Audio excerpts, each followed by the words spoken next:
ಬ್ರಾಹ್ಮಣರಿಗೆ ದ್ರವ್ಯವನ್ನು ದಾನ ಮಾಡಿ ಸದ್ಗ್ರಾಮವನ್ನು ಕುರಿತು ತಿಳಿದನು.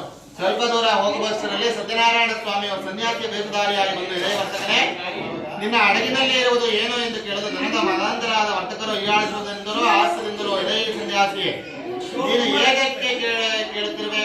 ಹಣ ಇರುವ ಭ್ರಾಂತಿಯಿಂದ ಅಮರಿಸಲು ಕೇಳುತ್ತಿರುವೆಯಾ ಏನು? ನಮ್ಮ ಹಡಗಿನಲ್ಲಿ ಇದೇ ಬಳಿಗಳಿರುವು, ಮತ್ತೇನು ಇಲ್ಲ ಎಂದು ಹೇಳಲು ಈ ರೀತಿ ನುಡಿದ. ಅಸತ್ಯ ವಾಕ್ಯವನ್ನು ಕೇಳಿ ಸತ್ಯನಾರಾಯಣ ಸ್ವಾಮಿಯು ನಿಮ್ಮ ಮಾತು ಯಥಾರ್ಥವಾಗಲಿ ಎಂದು ಹೇಳಿ ಹೊರಟು ಹೋದರು.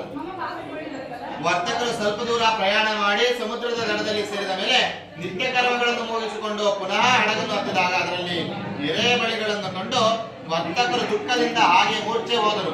ಪುನಃ ಎಚ್ಚೆತ್ತವನಾಗಿ ದ್ರವ್ಯೋಗದ ದುಃಖದಿಂದ ಪ್ರಾರಂಭಿಸುತ್ತಿರುವ ಮಾವನನ್ನು ಕಂಡು ಅಳಿಯ ನಡೆದ, ಎಳೆ ಮಾವನೇ, ಹೇಗೆ ವಿಶ್ರಮಡುತ್ತೀಯ? ಸನ್ಯಾಸಿಯಿಂದ ಶಾಪ ಪಡೆದ ಕಡೆಗೂ ಅದರಂತೆಯೇ ನಮ್ಮ ಪದಾರ್ಥಗಳೆಲ್ಲವೂ ಹೇಗೆ ಆಯಿತು. ಆತನಿಗೆ ನಾವು ಶರಣಾಗಲಿ ನಮ್ಮ ಕಷ್ಟ ಪರಿಹಾರ